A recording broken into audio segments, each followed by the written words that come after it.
pa na ang mga bagong halal nating mga lokal at national officials nang nagsimula sa kanilang mga trabaho. Ako ay makikicongratulate uli sa inyo at magpaparating ng good luck para sa inyong lahat. Tapos na po ang bahagi ng politika. Serbisyo publika na ang haharapin nyo ngayon.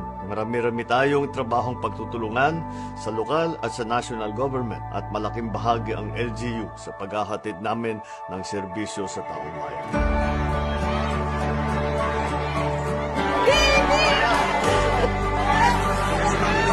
Isang halimbawa sa pagtutulungan niyan ay ang implementasyon ng marami nating programa sa pagkain at sa agrikultura. Gaya na lamang nitong 20 peso rice program. Hindi lamang po sa Kadiwa stores may 20 peso rice, kundi pati na rin sa mga palengke natin. Parami na ang ating mga location. At hindi lang po ito pop-up store na mawawala naman pagkatapos na masimulan. Tuloy-tuloy na po ito. Sa ngayon, as we said, vulnerable sectors muna, doon sa higit na mga nangangailangan. Sa pagtutulungan ng maraming ahensya ng national government at ngayon in partnership with the local government, 20 peso rice is here to stay. It is achievable, it is sustainable. Kaya abangan ninyo in your nearest public market.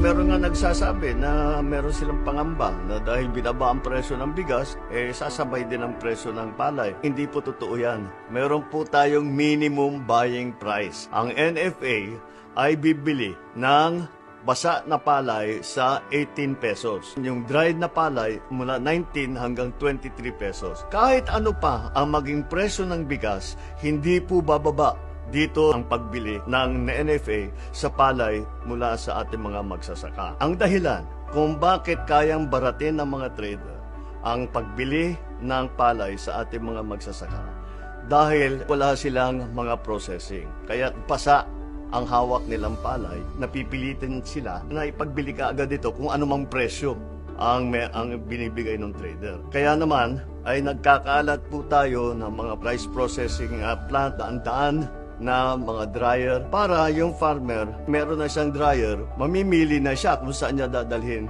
yung tuyo na niya na palay. Kaya hindi siya mapipilitan maipagbili yung kanyang palay kung anong presyo ang binibigay sa kanya ng trader.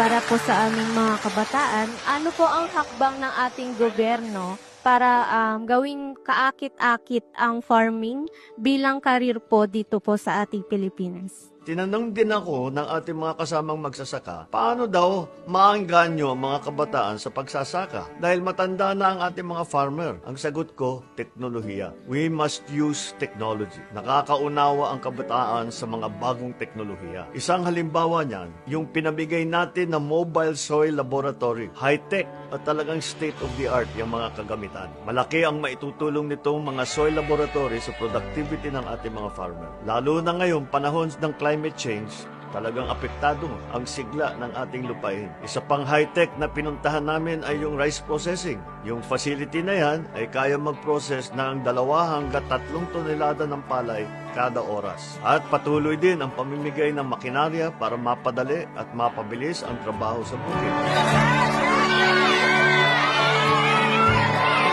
Mura, asahang supply at masustansyang pagkain, yan ang magiging ani ng isang matibay na sistemang agrikultura. Kaya natin ito pinagbubuhusan ng pansin mula sa sakahan, sa iba't ibang proseso na kailangan pagdadaanan ng mga ani, pati sa bagsakan hanggang sa pamilihan. Titiyakin ng pamahalaan na maayos ang pakdakbo para sagana sa pagkain ang hapag-kainan ng bawat pamilyang Pilipino.